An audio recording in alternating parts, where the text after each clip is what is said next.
you're still here. And you get another chance this day to do better and be better.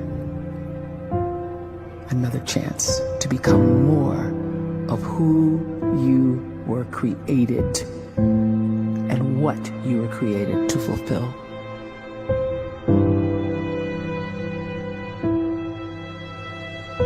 Everyone in the world is capable of living outside the role or beyond the roles that they place themselves in, no matter what it is. You're not just a dad, you're not just a banker, you're not just a brother or a son or a convict. It doesn't matter. Like, everyone is bigger, much bigger, infinitely bigger than the roles they place themselves in, and is capable of reaching potential greater than anything they could imagine.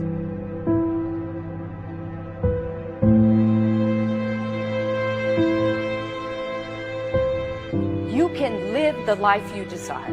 It's right there in front of you.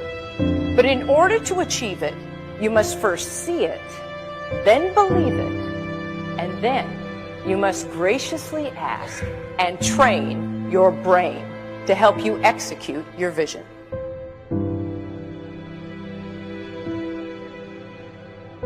So when you start to focus and you delete distraction from your life, and you start to get seriously invested in doing one thing staggeringly well, and you practice that one thing over and over, a term to think about is mundanity. You do one simple, seemingly insignificant thing every day around your main skill, and it's very mundane, but small daily improvements over time lead to world-class results. Well, here's what happens in your brain. You start to isolate a single neurocircuit around that skill, and that starts to trigger a certain type of brain cell called an oligodendrocyte, which then releases myelin. Myelin is a fatty tissue that starts to wrap around that single neurocircuit related to that main skill you've been practicing. And when myelin starts to wrap around the brain circuit, what happens is you have accelerated learning times, you can see more quickly, heightened perception, and you'll learn more quickly. And that is really the quote-unquote secret of the great producers. It's not a result of some natural gift, but their daily practice, their relentlessness and their grit, their work ethic, and their singular focus and sacrifice.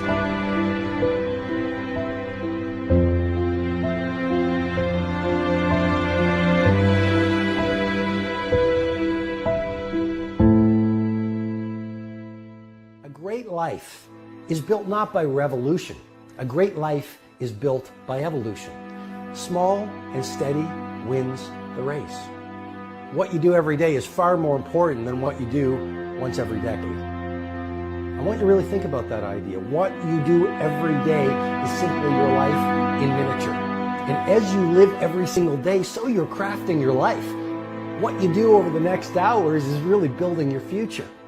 And if you can just get every single pocket of 24 hours right as best as we humanly can, the rest of our life is going to take care of itself. So small wins matter. The scripture says we will eat the fruit of our words. You are planting seeds when you talk. At some point, you're going to eat that fruit. My challenge is make sure you're planting the right kind of seeds.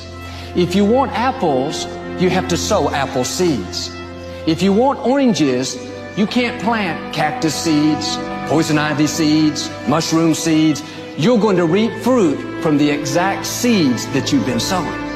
In other words, you can't talk negative and expect to live a positive life.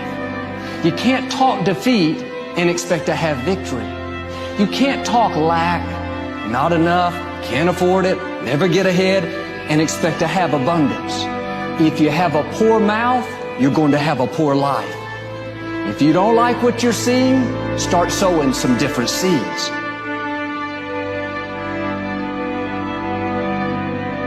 We may not realize it, but we're always feeding ourselves.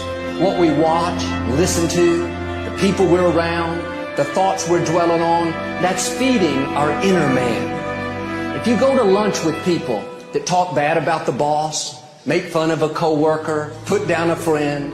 They're feeding you gossip, feeding you jealousy, feeding you disrespect. Here's the key. Whatever you feed is going to grow.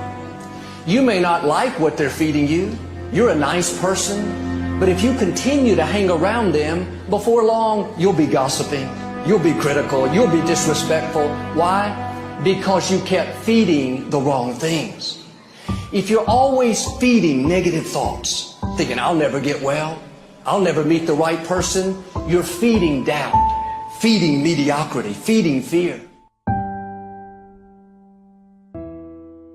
If you know exactly what you want to be, you need to spend as much time with people that are actually that already.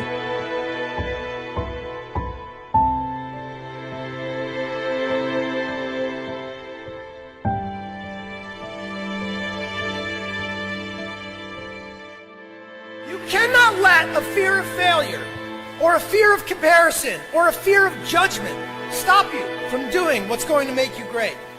You cannot succeed without this risk of failure. You cannot have a voice without the risk of criticism. And you cannot love without the risk of loss. You must go out and you must take these risks.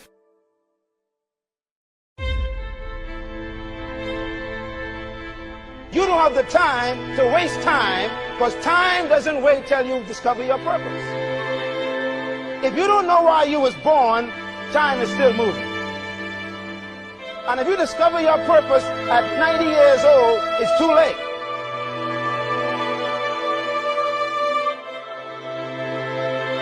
You don't know how young you are. What if you die in 2 years? You're pretty old right now. You got 2 years left. And if you're 50 years old and you're feeling discouraged, well, remember the advice about planting a tree. When's the best time to plant a tree? 20 years ago or today? So if you're 50 and you feel like life left you behind, well, get started right now. Better late than never. Better late than never. Don't think about time and age so much. It gets people distracted. When the whole world's distracted, you be focused.